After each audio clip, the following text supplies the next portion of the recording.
Welcome to the MMA Roadshow, episode number 449.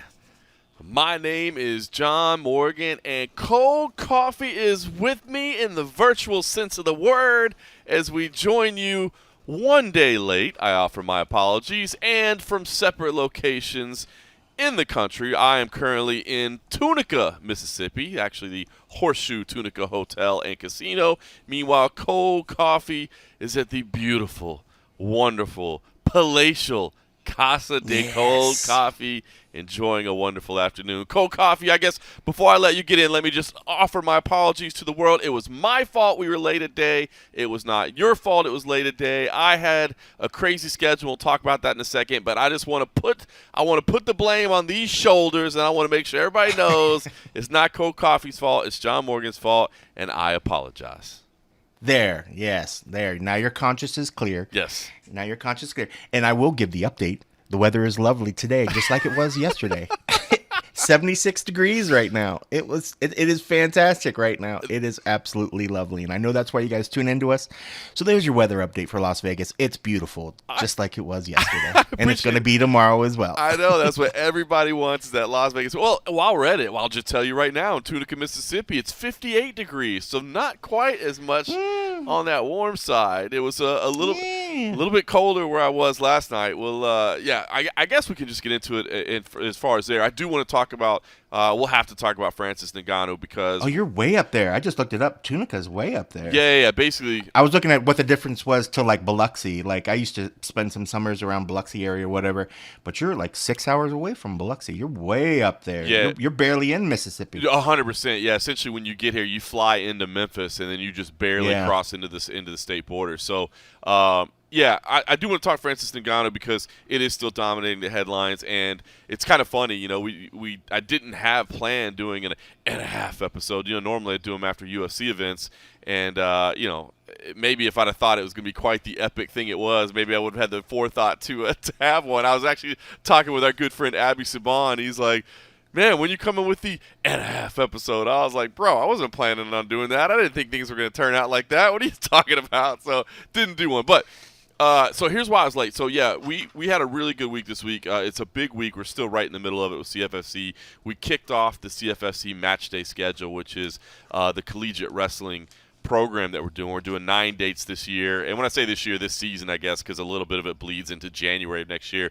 But we had the first one last night at Fort Liberty, which was formerly Fort Bragg, which you and I talked about. Is kind of wild. You've got real ties to the actual building where we were in the Pope Airfield, which I think is I'll never forget that, man. I think that's cool. You have family ties there. Yeah, I love it. That's so cool. That name's going to take a while to sink in for me. It's going to take some time before I remember that one. But, yeah, no, that's cool, dude. That's awesome. Yeah. I love that area down there. Boy, in summer, that area gets hot as all get out.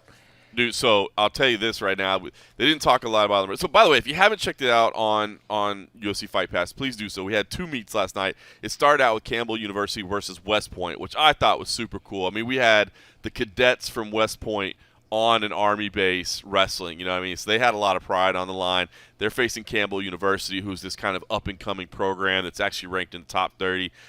It's Division I, legit NCAA wrestling matches, which if you never watched, are really fun, really fast-paced.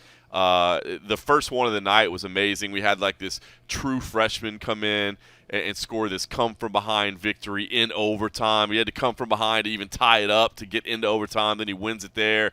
The second matchup ended up going into overtime as well. And the final points in it, there was like a review whether it was really a takedown or not. So, I mean, we had a lot of excitement on the night.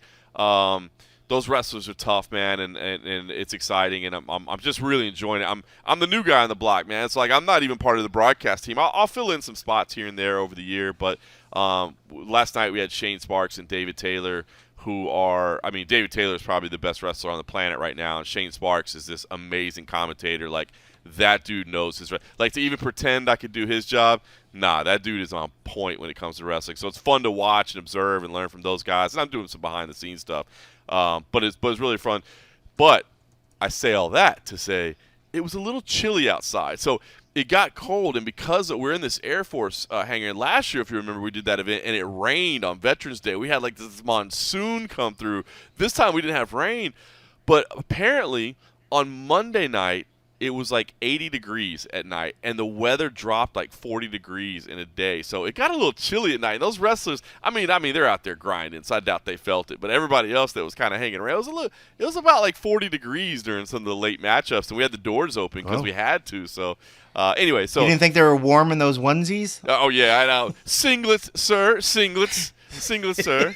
Let's get the terminology right. Onesies, singlets, whatever. It's all the same thing. No, you see, this is the education process that we are trying to bring to the masses and hopefully get a little crossover audience and see some of these. It was actually pretty cool, man. The big heavyweight for Campbell University, Tay Gadiali, I interviewed him beforehand, and he just kind of dropped in there that like he was kind of thinking about doing UFC at some point. He's like, I think I might fight at some point. And we're actually giving out a CFFC Match Day belt for the outstanding wrestler of each meet. So whoever has the best win, we're giving championship belts to as well. It's kind of like a unique opportunity. Again, this is kind of like this new program, And Tay, the big heavyweight, actually got a fall via pin. So he actually won the belt. So this guy that said, like, and he's a big athletic heavyweight. He's like, maybe I'll fight MMA someday. He actually got a championship belt. So anyway, that was very cool. Yeah, that was last night. And there was just so much going on during the day, and there was other things going on. But that was last night. And then we had the early get out to come here and fly here in Tunica, Mississippi now because we've got CFFC 127 on Friday night. CM Punk will be here, so we'll have that. And then we will actually fly again on early Saturday morning. We got to get up to Ohio because we've got another match on Sunday afternoon on UFC Fight Pass as well. So I just want to outline this chaotic, crazy schedule, and hopefully maybe earn a little bit of sympathy, I guess, for missing a day is all I'm basically trying to do. I'm trying to educate you. I'm trying to educate you on all we're doing, and I'm trying to let people know what they can tune in and hopefully watch. But I guess I'm trying to curry some favor as well, so maybe people don't get mad at me for saying, "Where the hell were you guys? Where the hell were you?" Yeah. Which part? What part of Ohio? I believe the city is called Massillon, Ohio, is the name of it. It's we're gonna fly into Cleveland. And I guess it's just outside of Akron. This is actually cool too. So we're trying to pick like unique spots each time, and this is the high school. So it'll be Iowa State versus Cleveland State, and this where we're going is the high school of the star Iowa State wrestler who's previously won a national title, who's in his last year of eligibility. Gotcha. So we're taking him back to his high school where he graduated from. And having this matchup, so yeah, it'll be kind of fun. So yeah, visiting cool. Not necessarily your old stomping grounds, but at least Ohio. No, not so much. That's a little bit north of it, but very cool, very cool. Yeah, a lot of fun stuff going on. And then we'll fly back on Sunday night after the show in Ohio, and then eventually make my way out to New York, where you will be as well for UFC 295. So we will, yes, indeedy. We will convene the road show in New York as well. So plenty to talk about in the upcoming weeks. But yeah. I know it's we're already late in the week, so I don't want to dominate the show by any stretch of the Francis Ngannou talk. But let's be honest, it still does seem to be some of the biggest headlines out there about what does he do next, where does he go from here.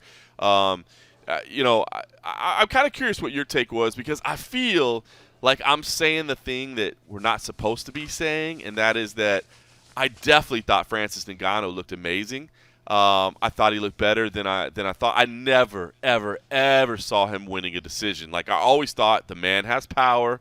He could connect. Yep. You never know what's going to happen, but never saw him win a decision. So I do really think he looked good and better than I thought he did. But I think I'm saying the part out loud that we're not supposed to say, and that is I didn't think Tyson Fury looked all that good. Right. And I feel bad saying that because, man, you know how much – I got love for Dewey Cooper. You know how much I got love for Eric Nixick. You know how much I got love for Francis Ngannou. So, that's our Vegas crew right there, right? Those are the people we see all the time. So I was just there. Yeah, that's right. Exactly. We'll talk about that in a second. You were literally just there. So I don't want to take away from anybody there. Like what they accomplished and what they did is amazing.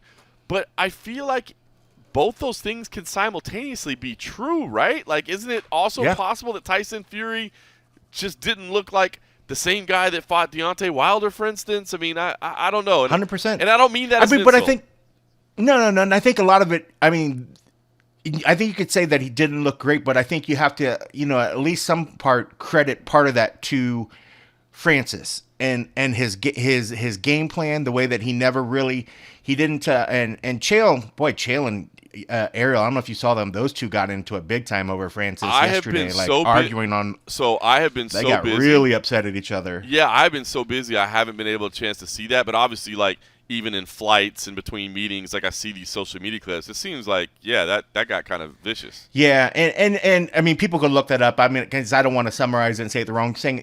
Ariel's definitely came at the point where he's like, I've been team Francis, and I was right, and people are kind of shitting on the fact that Chael thought that Francis, fumbled the bag in the sense that if he had been fighting some of these big MMA fights, he would have made more money along this time if he stayed active, as opposed to waiting to this one big payday that he got from Tyson Fury. 2 years of inactivity and this.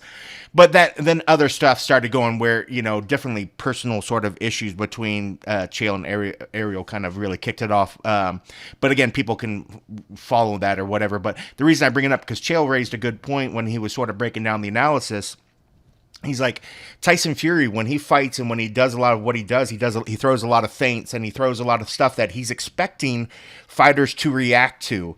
And then when he sees the reaction and he starts learning the patterns of his opponent's reactions, he could throw a feint, and when they react, then he does these follow-ups. But as he was saying, Francis wasn't reacting to those. Francis is like, I know you, all you have is power. I want to feel that power. And so he didn't give anything on these feints. And so Fair. In a sense, Tyson never really kind of got to get into his swing of things because he wasn't partially, and if you just take it on what Chael was saying, he wasn't getting the reaction from Francis, so he was constantly stuck sort of in this trying to figure out Francis mode, and then he felt the power. Francis was throwing good shots and the speed. And if he was only paying attention, a lot of people were thinking that Francis was kind of trolling people with the way he was hitting mitts and looked a lot slower because as soon as the fight started, there wasn't the slow hands. There wasn't that sort of like, oh man, he doesn't look like he's ever thrown a jab in his life before. The hands were going a lot quick and a lot of power. So I think some of those jabs we were feeling, you have to kind of give Francis some credit in there to why Tyson possibly didn't look as good as he could have looked. But even subtracting that, Tyson on his own sort of looked out of it a little bit. He likes to get in. I think partially maybe too, as a fight goes, typically with him, when he starts landing some really good shots, then he starts to talk himself up a little bit. He starts getting a little bit vocal. Yeah. Then the showman shows up. I didn't feel like we ever saw him. That guy never showed up for the fight, and I think that's why some people are like, wow, this was a different Tyson. I don't know who this guy was, Whether that's a case of he didn't think Francis had the power to hurt him or didn't think he had the speed to hurt him, didn't think that he had the right game plan. But afterwards, I love the respect that Tyson showed him. Said he was a talented boxer, said he had a great game plan, said he had some power. I mean, all these things that we sort of knew on the MMA side that most of the boxing fans and stuff were like, okay, all this guy has is power. Is he going to be able to, is his cardio going to last? Is he going to be able to do this? Francis did a wonderful job of conserving his energy. He still, for most of the fight, he had his mouth open. I think, from the third round on or so, and a lot of people were starting to worry that he was tiring. We knew his power would still be there, but I think the way that he was sort of not really expending a lot of energy, taking these feints that Tyson was giving, he wasn't throwing too many crazy hands. He wasn't throwing crazy power nonstop. So, I think he did a great job of conserving his energy all the way through those 10 rounds. Right. And I just think I got to give Francis a lot of credit. And in my eyes, granted, I'm biased 100%. I love Tyson. I think he's one hell of a character. I thought Francis won. I thought Francis did enough. That knockdown carried that round easy. And then a lot of the other rounds, I was starting to pick and choose. And I thought Francis had the better shots between the two of them. I thought his defense was good. I just thought he did more. But I will admit, I'm completely biased in Francis's direction. So maybe, I needed to see Tyson Fury really doing some harm for me to give him the rounds. But I just felt like with Francis's activity, the way he was sort of pressing the pace, and I just felt like he had the more powerful, damaging shots. And so, in my mind, he won. He should have won. Is it a win overall? That he even made it to that point? Sure. But I almost feel bad, all of us sort of like patting ourselves like, yeah, well, he won. He already won because he did what nobody thought. That is true. But I feel like he really did win. That's like selling him short a little bit. He should have won. Even though you're saying it the right way, it's like you're selling him short by saying moral victory or whatever. It's like, no. Yeah, like a moral victory. Like, bro, I wouldn't say it's a robbery, but I mean, because he could have did, I think, some more towards the end. I think he could have really laid it on more so, but I think he was being respectful of Tyson's power, which I think is smart because Tyson has plenty of knockout power. I think it would have been silly of him to just chase the knockout towards the end, but it would have been nice to see in those last few rounds for him to really, if his corner really just could have told him and just said, bro, make these 3 rounds have no doubt in the judge's mind that we've won these last 3 rounds or something. I just felt like he could have pushed the pace a little bit, but I'd be lying if I wasn't saying when I was watching them call the names and I've heard that the first judge went to France, I was like, oh my God, we're going to get it. We're going to get it. I was so hyped. But yeah, credit to him. Credit to his team. I thought, a lot of people, were wondering how well Dewey Cooper, because even I think when I was listening to the commentary team, it was like they didn't know who his team was. They didn't know who his coaches were. I mean, they're coming from the MMA world, so most of the boxing media were just sort of like, well, we don't know what this team's all about, and they weren't giving them credit, and I feel like people weren't paying attention or that they weren't going to give the right tips. But when you were listening to him in the corner, I felt like the TV was going to his corner a lot. I mean, they kind of spread it out between the two, but every time they went to that corner and went to Dewey and them chatting, I thought he was saying the perfect things. I thought it was just a perfectly planned fight, and I thought that the tips and the info that they were giving him in the fight was absolutely incredible. I just would have loved if they would have told him to kind of push the gas a little bit more those last rounds. I know. Just to kind of erase some doubt, but I think they were being smart because it was right from the get-go. He didn't try to go out there. Everybody thought he had 3 rounds to go out there and knock out Tyson or it was done. He wasn't going to have any chance. I think everybody thought he was just going to go pedal to the floor, 100%, let's go, go, go. And when he didn't and he was looking sharp, I was like, oh, shit. He's going to try to box him.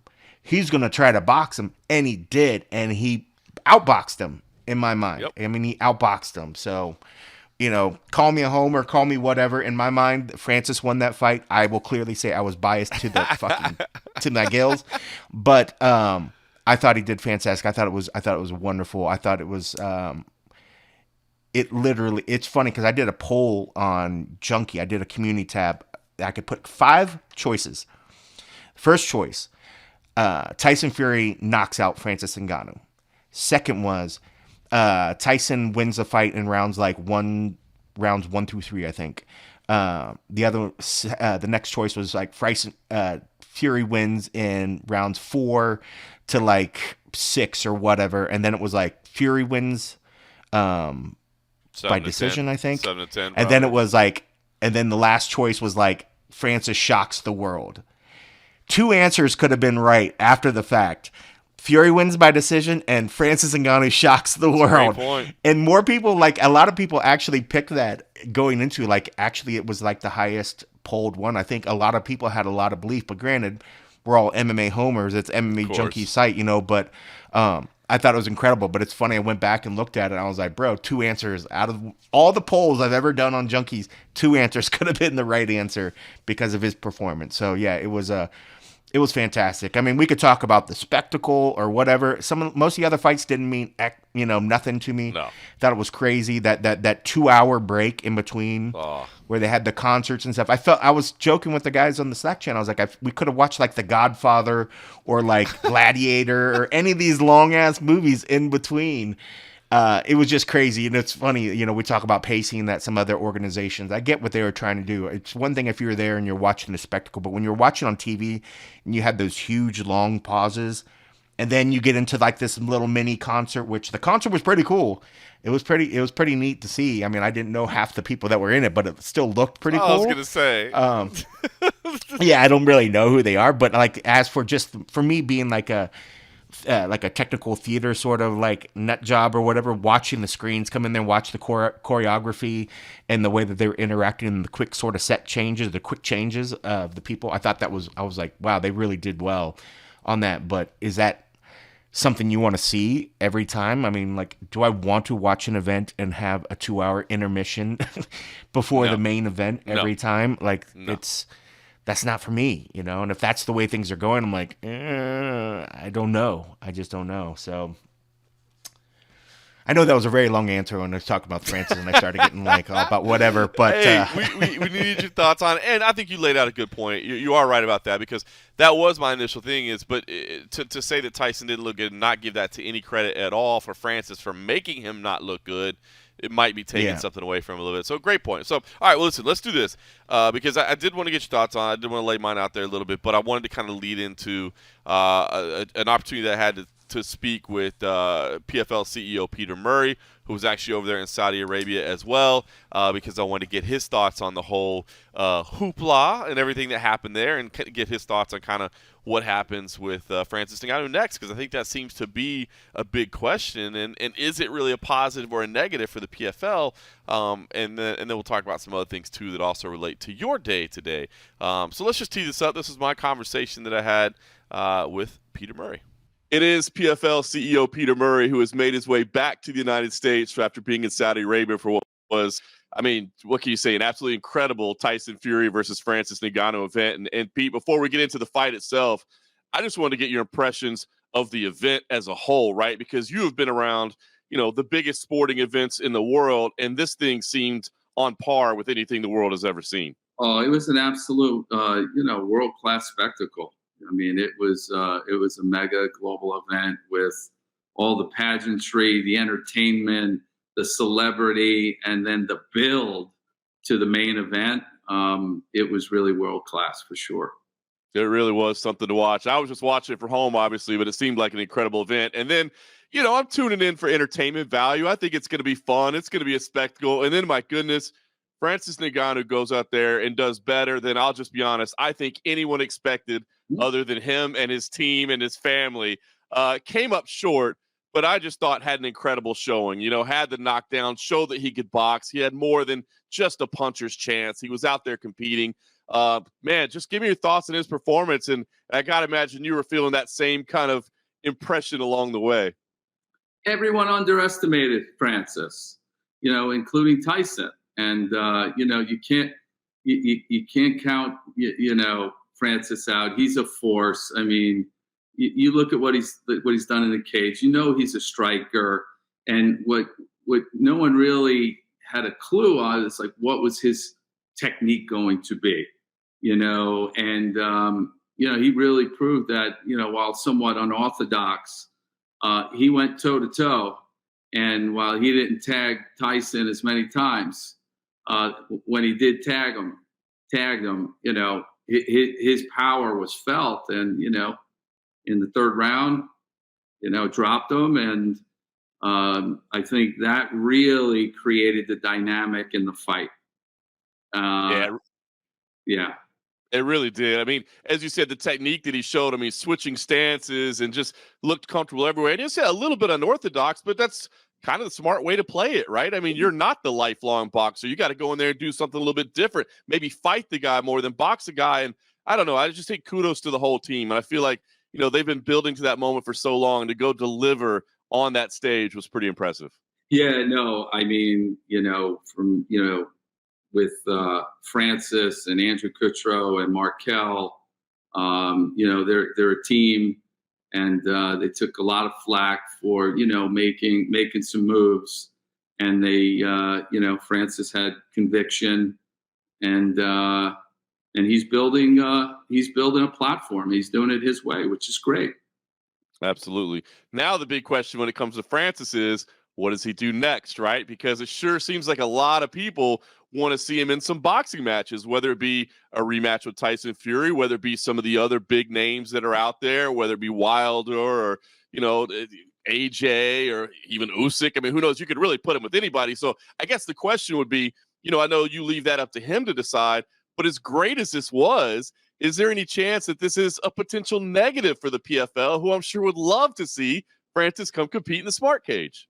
Oh, it's going to happen. Yeah. So listen, Francis has a plethora of options now. The best of the best in boxing who now will take him much more seriously, than Tyson, did. And so there's the next big fight coming. Francis has options on who that opponent is in boxing, and we think that's great.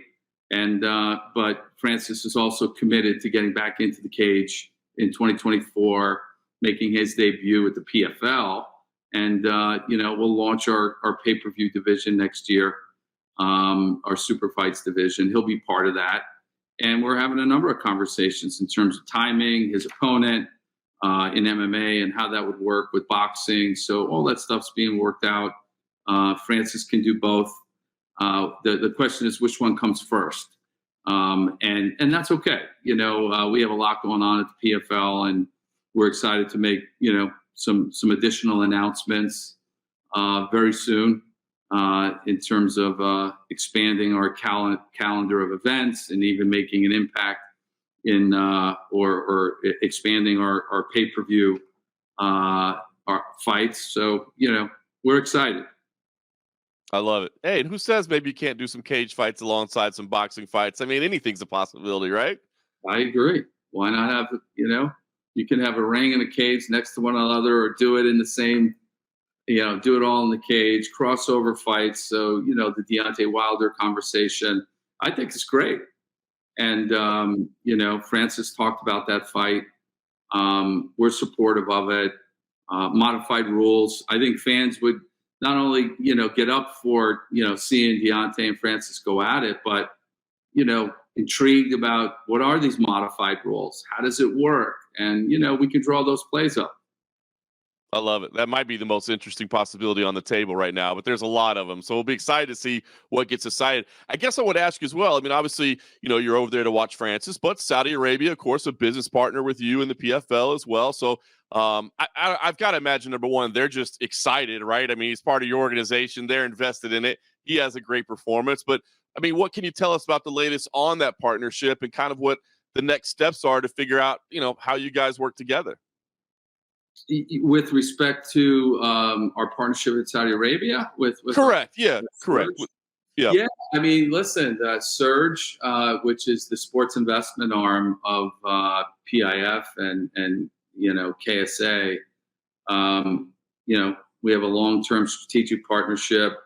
They're minority owners in sort of our global entity, and as part of our overall partnership, we're committed to staging, more major mega events in Saudi Arabia, from pay-per-view super fights to world championships to other mega events, including the launch of PFL MENA, our second international regional league. And so we're really focused on building out the ecosystem, a world-class ecosystem in Saudi, tied to MMA.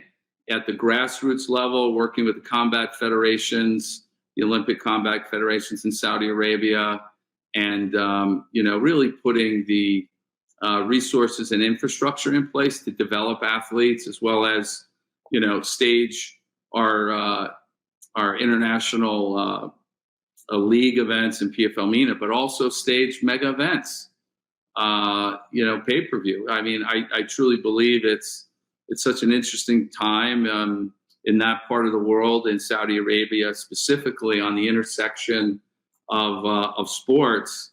And Saudi Arabia is the new fight capital of the world.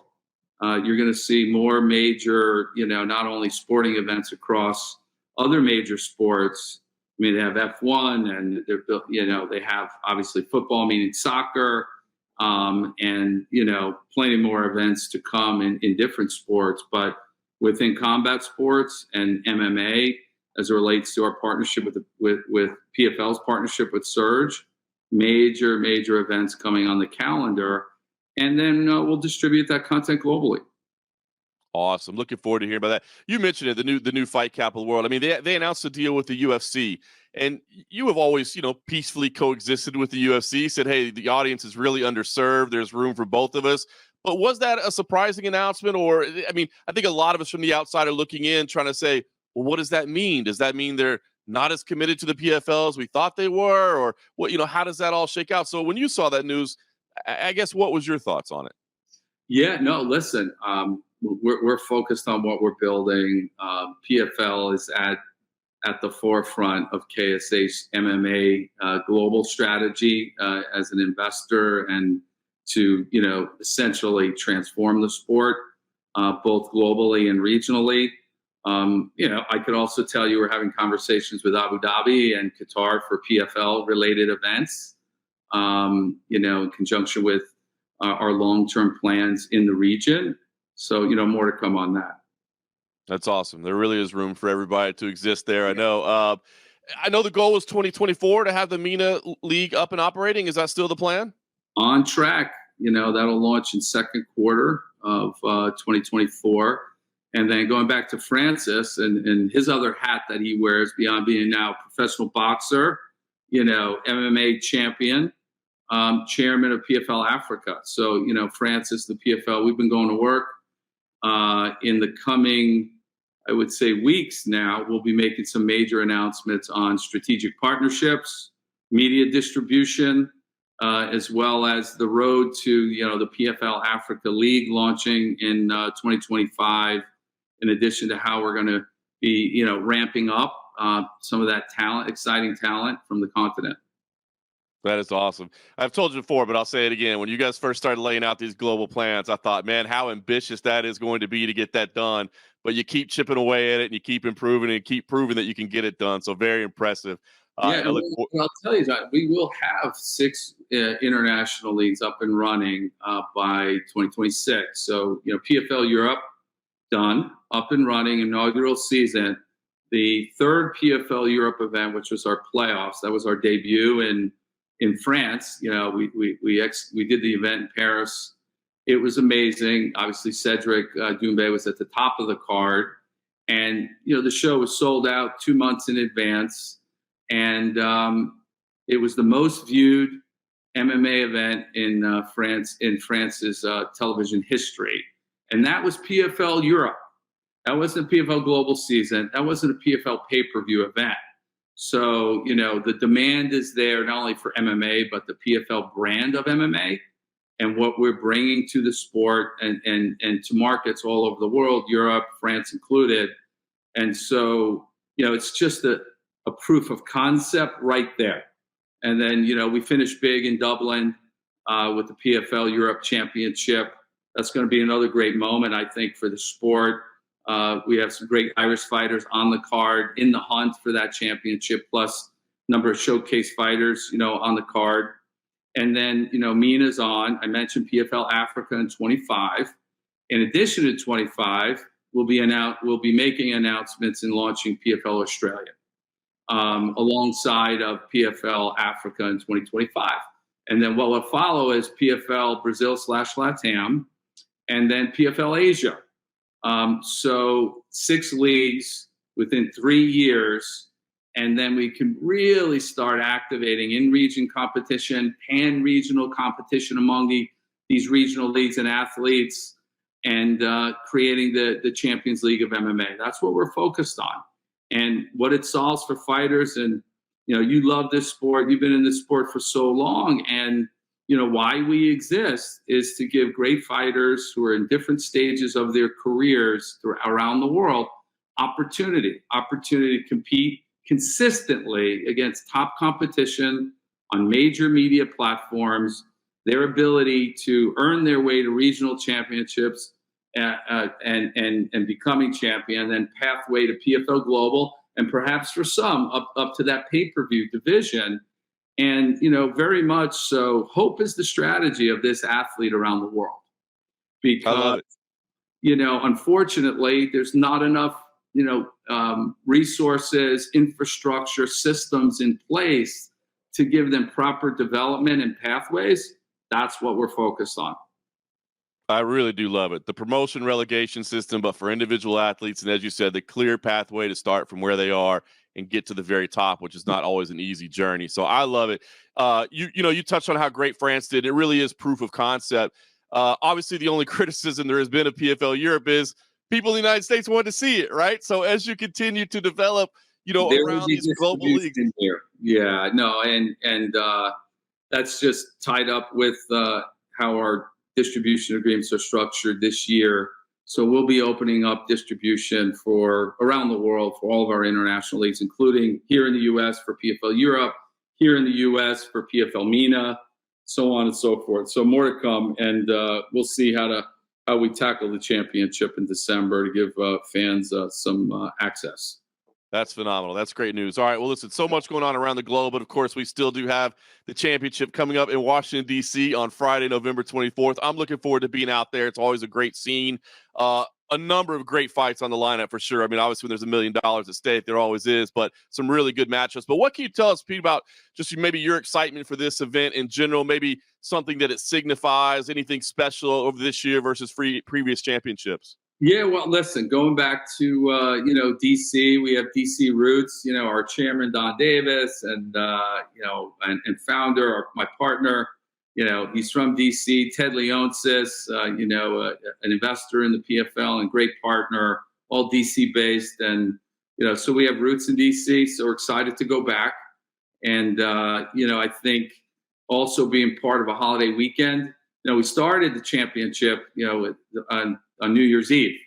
And, I think, 2 years we staged it on New Year's Eve. We thought, what a great holiday weekend to engage on some top competition and in MMA and a night such as this. It's a spectacle. So last year it was great.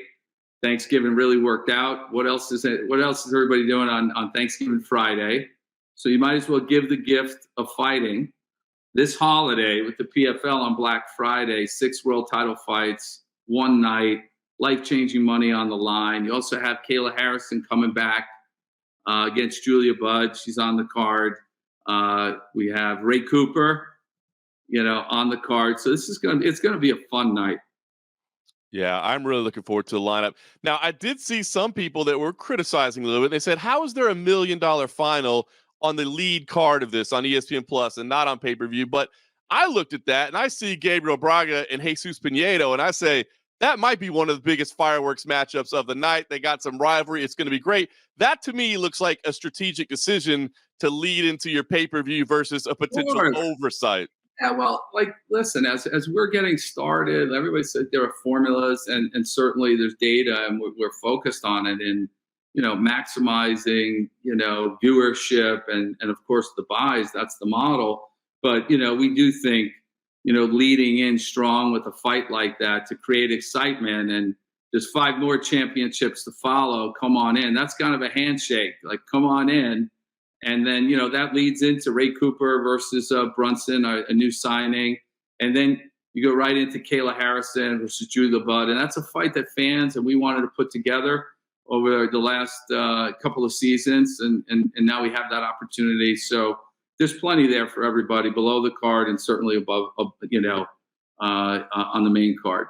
Yeah, I love it. That was my assumption. I just wanted to hear from you because it seemed like a strategic call to me, and I want to make sure that I was thinking the same way you were. So, listen, I'm looking forward to it. Listen, if we're talking to you, I have to bring up Bellator, of course. These discussions have been going on and on and on. What can you tell us about the latest in any potential partnership, acquisition, however things potentially may be structured? I know business deals can't always be talked about when they're happening, but the rumors, the reports are too strong. What can you tell us? Yeah, no, I mean, we're looking forward to, the opportunity of finalizing, that deal. And when it's done, you'll be the first to know, and more to come on how on how potentially Bellator fits within our overall platform. And until it's done, it's not done. That's the truth. Well, we're looking forward to seeing how it all plays out. Pete, listen, I know you're a busy man. I know you've had a lot of travel. I know you got a lot going on, so I won't keep you any longer. But I guess I mean, what else can you tell us? I mean, you've laid out a lot for the plan. It seems like this thing is really moving in the direction you guys always had the vision. But, whether it be the championship, whether it be 2024, what's the message that you want fans to leave with? Yeah, well, 2024, I mean, you're talking about, we started the company with 10 events, right? With our league season, where 6 regular season, 3 playoff, 1 championship. That's the format. That's the model. We feel like year over year, we've improved, that roster, the quality of the product and the experience. And then we launched, 2 years ago, the Challenger Series franchise. So this year, and we launched on top of that, PFL Europe. And that gave us, 22 events this year. Next year, we're talking over 30 events, launching our pay-per-view division, again, a new franchise, another regional league. So 30 events, and all of that product, all those events will be distributed globally, including here, in the U.S. And then within 3 years' time, we'll have well over 50 events for this fan. And the fan's begging for it, regionally and globally. Demand is at an all-time high. The sport is becoming more and more mainstream. So that's, we're just looking forward to continuing to grow the sport, grow the league, and do it with purpose. I love it. I love the mission. I love the statement. I think you speak the truth. So I'm looking forward to seeing the future continue to play out. Meantime, we'll look forward to the championship. See you in Washington, D.C. And Pete, thank you for the time. You got it, John. Always a pleasure. See you in D.C., man. Appreciate you. Thank you.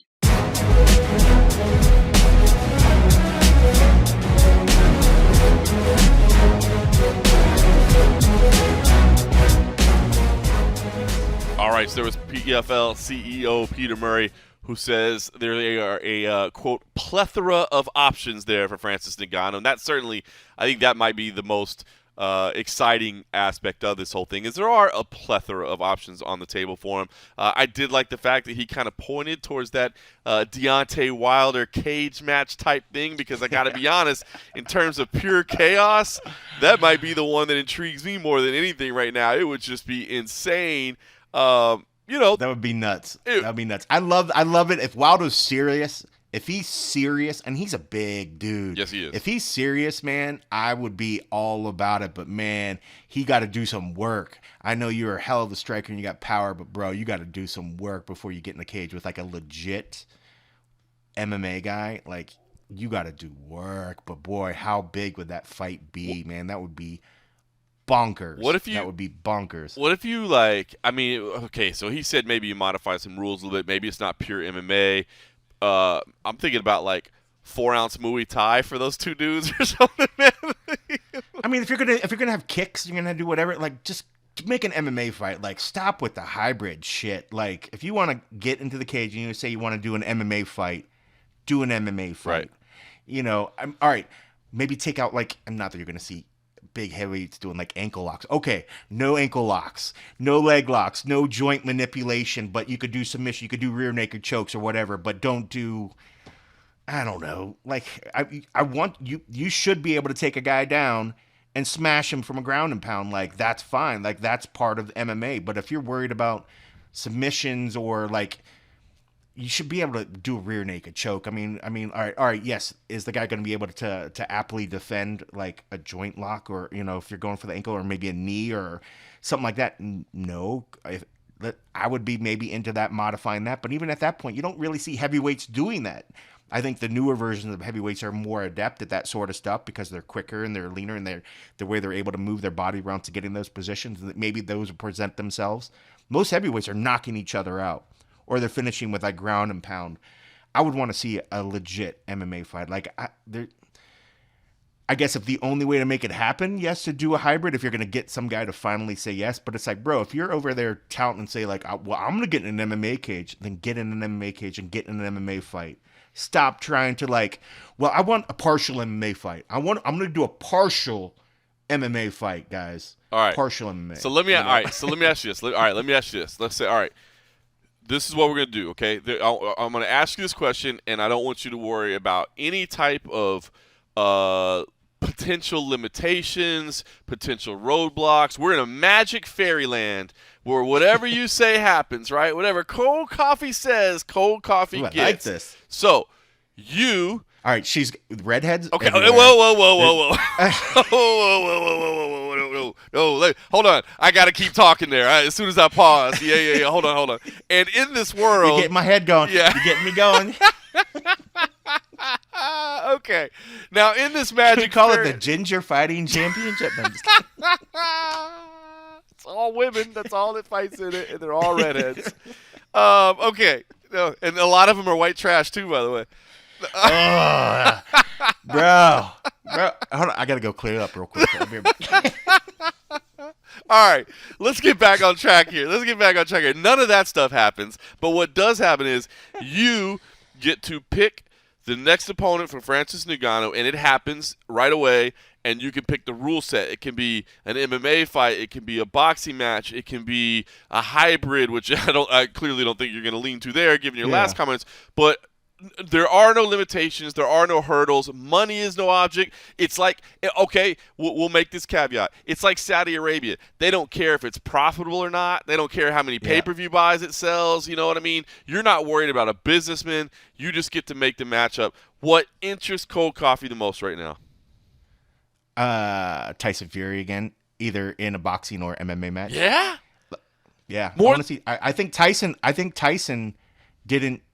I think if he understands now what Francis brought, I would rather see him fight Tyson again before Deontay Wilder. Like, I don't really care. Okay, about but wait, Deontay Wilder. then hold on.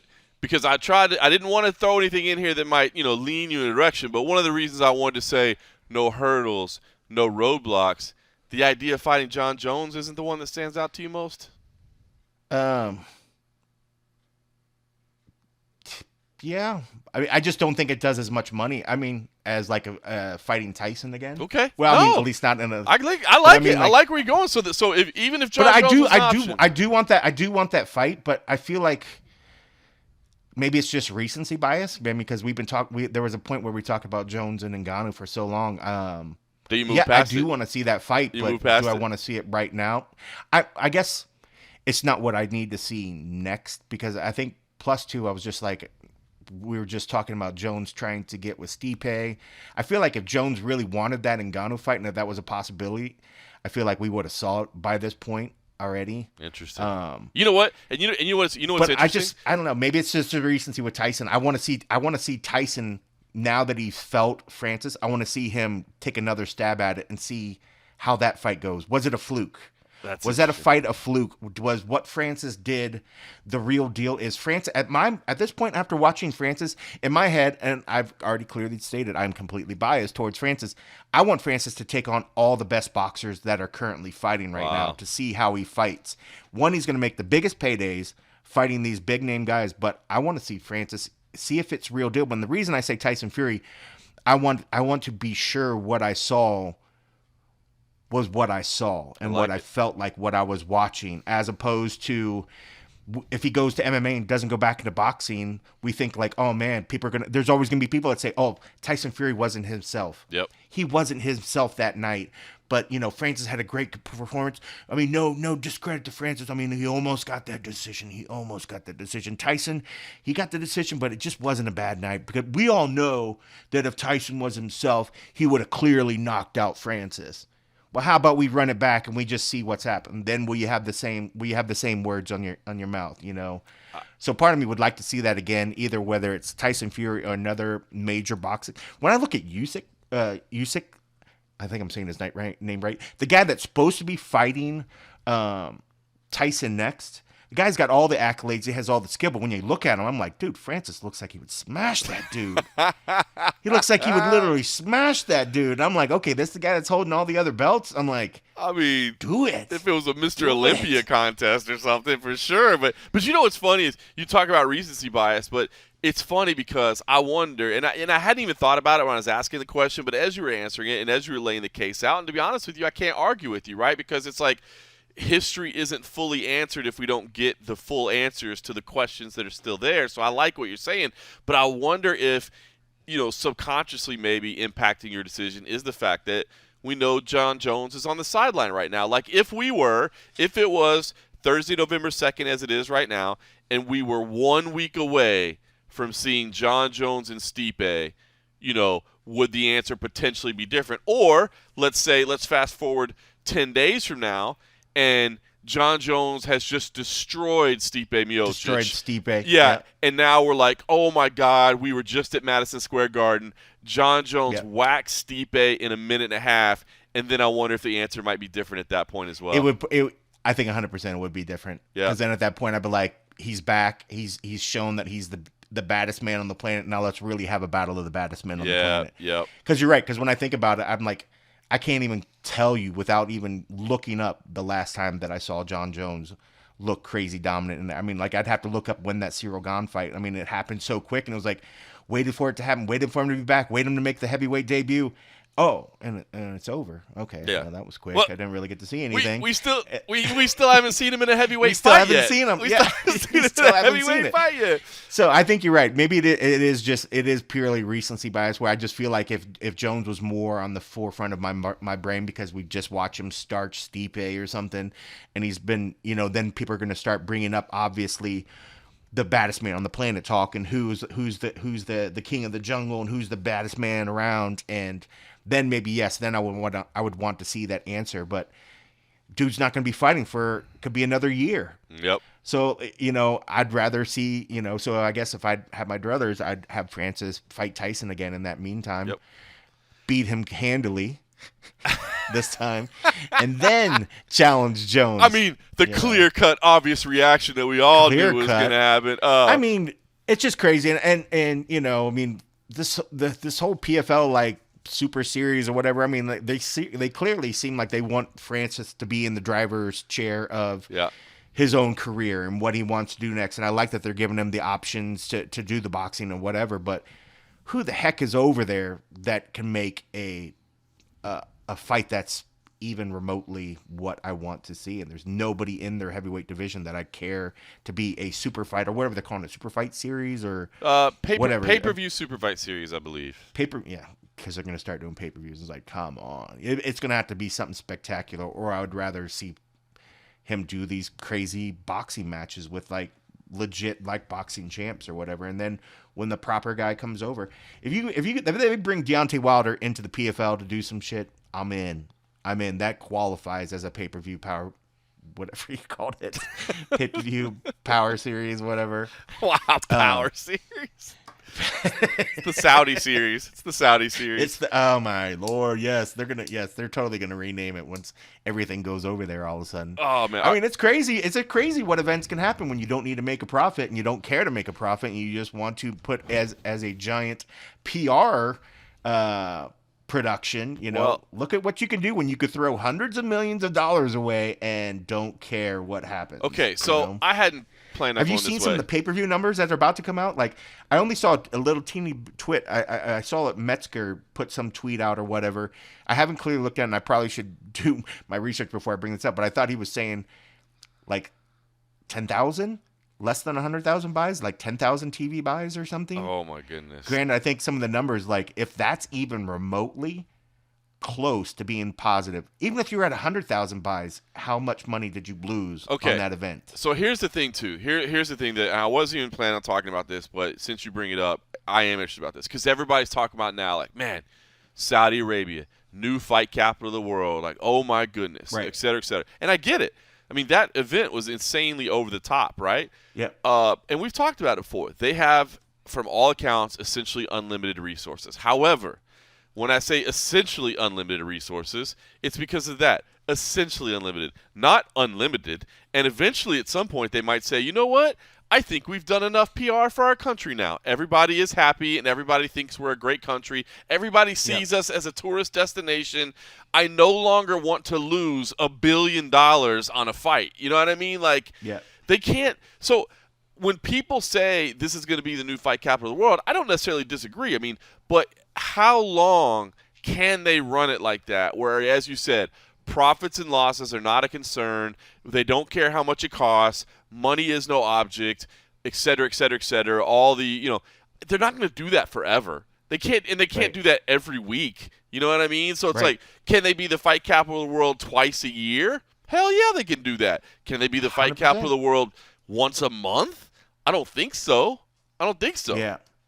I mean, and it's got to be tough. I mean, like, you think of it, if you're a fight promoter and you're about making money, and if you have somebody that's willing to fund your organization, fund the whole promotion, fund the whole big crazy event, you're going to make money out of it. You don't have to worry about paying anything out of pocket, and you just have to have an event over there. Why wouldn't you? Absolutely. It's just crazy. I mean, yeah.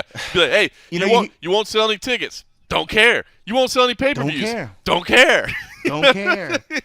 It's crazy, and granted, we've always said we're not like a political, podcast or whatever, but it's hard to not say, you hear the term sports washing over and over and over, where people want to throw money and they want to bring these sports icons over and they say, well, look how great it is. Don't pay attention to other things that, that might be not the most fashionable things to look at, or I know our human rights records might be this and that, and we might be funding organizations that some people don't like, and this, but hey, by the way, the favorite boxer you loved when you were a kid, look, he's here, he's shaking my hand, he's watching my promotion, he's watching this.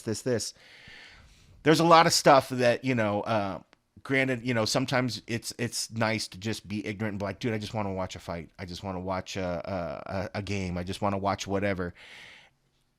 It's easy to say those things and ignore a lot of the bigger issues when it happens sporadically. When maybe one event happens a year, you can turn a blind eye to maybe a country's past and their country's whatever.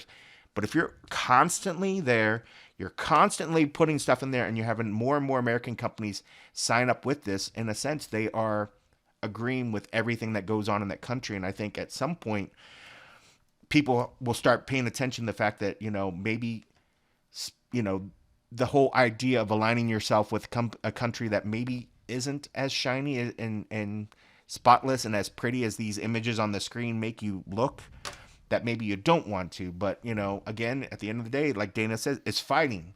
I'm not going to tell these guys to stop saying evil and mean things. So why do I care that I'm going to go to a place that maybe,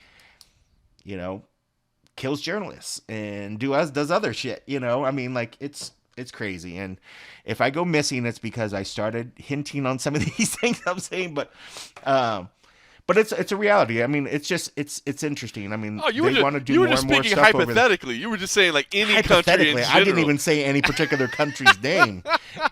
I mean, look, there's people that would say that the United States track record isn't that great sometimes, so you can always make that argument. Well, that's true. You can always make that argument. All right, but I live here. I'm stuck with them. Exactly. We can't leave here. All right, listen. All right, so here's the other thing I want to get to real quick because I want to factor in what you were doing. So the other thing you talked about Pete Murray was, of course, had to bring up Bellator. He says, look, we're excited to potentially close that deal, but it's not done until it's done. And we've been talking about this, like, oh man, it's been running on for months. You and I both have talked to people on both sides of this deal, and everybody kind of assumes it's going to be done, but nobody knows, yes, it's done, and here's the closing date, and here's the operational date change, and here's et cetera, et cetera. But that leads you, while I was having this conversation with Pete Murray, you actually were at Extreme Couture today because there was a PFL media day, and we've got plenty of time to talk about the World Championship coming up in a couple of weeks, so we will definitely preview that card. We don't necessarily have to get into that right now, but I think probably the highlight of the day for you, and I don't want to assume anything, but I know Ray Sefo spoke to you guys as well, and it sounds like I don't know, he kind of spoke on the matter as well.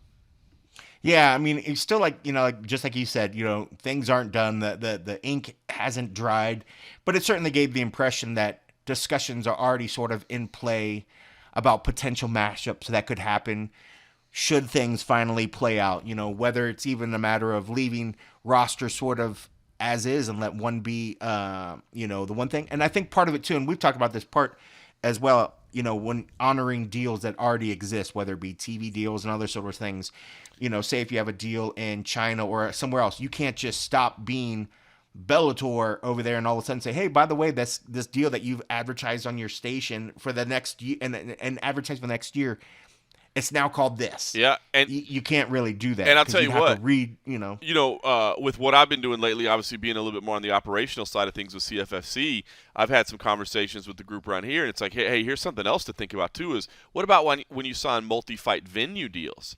Like, hey, we'll give you a certain price for the venue. Like, hey, if you're going to come do one night, it's this price. But if you promise you'll do 3 nights or 4 nights, we'll bring that price down a little bit because we know you're giving us 3 or 4 dates. But what if they still owe venues 2 dates or a date? True. You know what I mean? Then True. they have contracts. And that was one thing I hadn't thought of before, and I was like, damn, that's a good point. That could be it too. That's a really good point. And, that probably happens a lot more than we really think, just for the ability to lock down an event. Like if somebody said, okay, I'll give you that date that you want with the promise that you give me, you sign up for another date. 100%. Because I have 2 people bidding for that weekend. But if you're willing to say you're going to come back next year, I'm going to give you that weekend, but you got to come back next weekend, or you X amount of dollars or whatever. 100%. That's 100%. I never really thought about that because we always think about like the things that are sending them money already and money that they maybe already paid out. But yeah, you're right. If a venue, they usually plan that stuff oftentimes year or 2 years in advance, and that's part of their budget, and you're obligated to that as well. So that's a good point. Yep. That's a good point. But no, it was interesting to hear him sort of say that he obviously towed the line, just like Pete was. They don't want to say certain things, but they were saying all the subtle things that made me have the impression like, yes, it's actually going to happen. It just hasn't happened. No, like nobody looks at you and goes, "Bro, what are you talking about? That's the like, dumbest that's a ridiculous idea. What are you even? I can't even believe you brought that up. Yeah, yeah, right. But dude, I mean, I guess it hasn't really settled in. But it's interesting. Like when this first started talking, we were like, man, wouldn't that be crazy?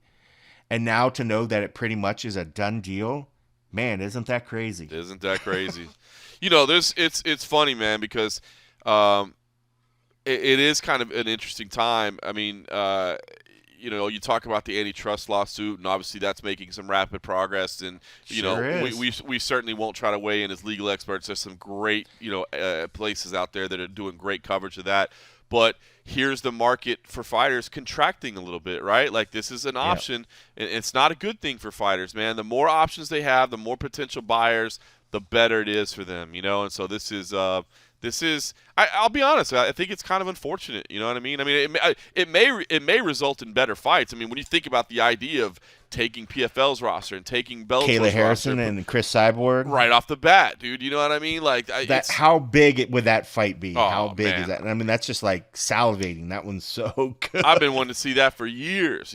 So yeah. So there's some big fights, but yeah, if it ends in being less options for fighters, that's not a great thing. So.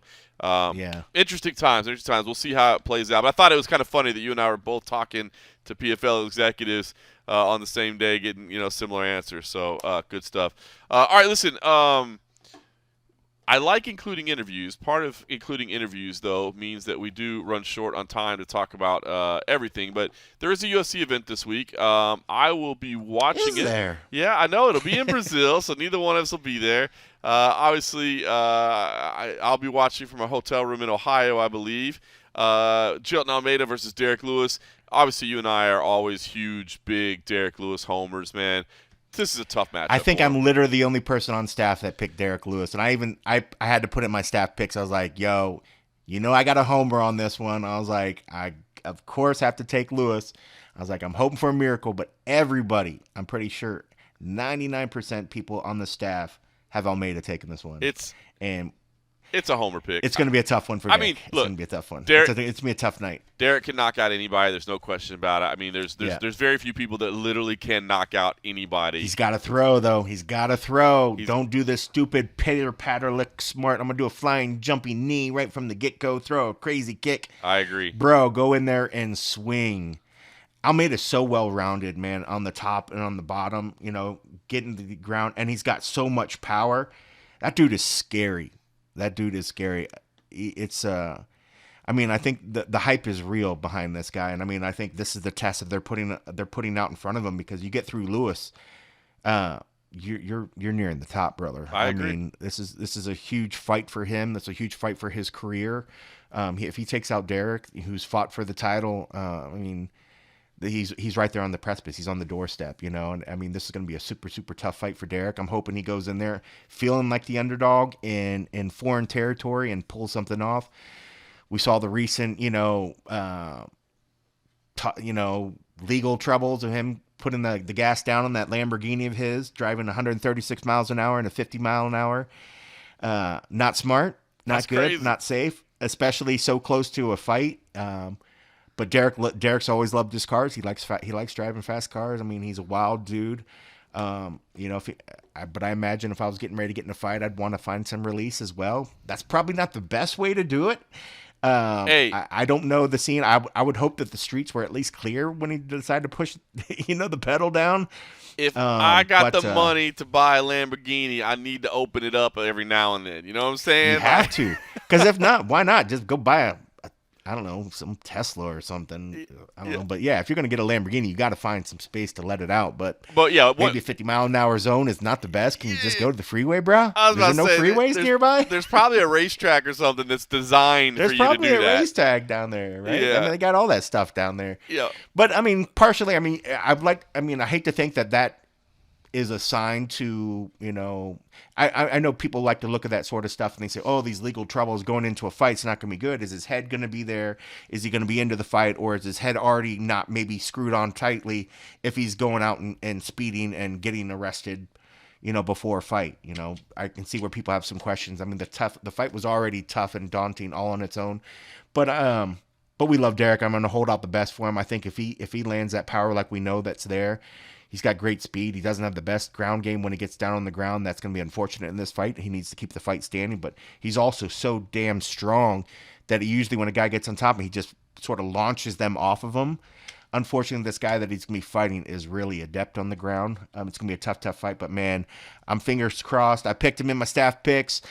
I want him to make me look like an effing genius this week when I'm the only guy on staff that picks him. And if he pulls out that big win, I think it'll be huge. But this is one of those, you're starting, I think, get to the point where, with Almeida going up and, I hate to call him like a crossroads or like a gatekeeping sort of role, but that's kind of what this fight really is. Yeah.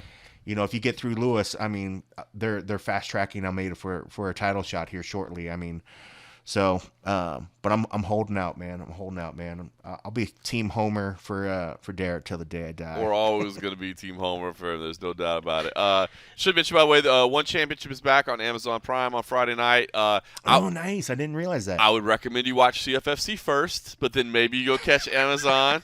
On what I'm saying, and watch one on Amazon Prime. I mean, you can always catch the replay, but let's watch CFFC 127 first. There you go. Rep them Fight Pass numbers. Let's get them views up, baby. Let's get them views.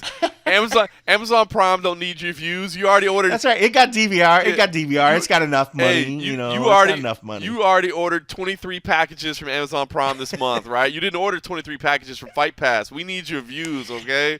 We need your views. Dude, it's so ridiculous how much I use Amazon. Yeah, they got plenty of money. Yeah. They got plenty of money. I know you're a big Amazon homer as well. I mean, like, you order a lot. I'm now so bad I got that. I do the subscribe and save thing. Do you do the subscribe and save where dog stuff food automatically just come? Yeah, dog food, we got it. Dog food, cat food. Stuff like that. Olive oil, all kinds of shit. Oh, yeah, you got like half your groceries on it too, man. I got like stupid stuff. Eye drops, nasal sprays, blah, blah, blah. But definitely the cat food, dog food. That's amazing. Didn't you at one point slight cheap? Didn't you at one point have like some Asian spices or something coming on subscription or like? Yeah, the chili.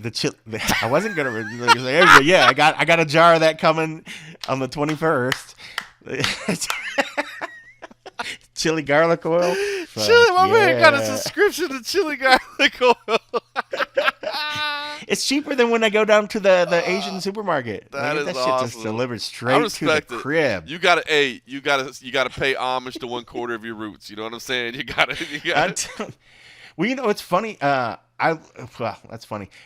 We talk about the DNA stuff. I've learned. I was talking with my mom because I never really knew much of my grandfather on my dad's side, but I was weird because if you do the ancestry DNA, it constantly sort of updates a little bit as more people with your modifying your DNA sort of relations, and it's weird because they could tell when somebody's sort of like your second cousin, right. Third cousin, blah blah blah. More of the ones coming in, more of people from around like the German. Germanic Europe, I think is how it says it, or whatever comes through.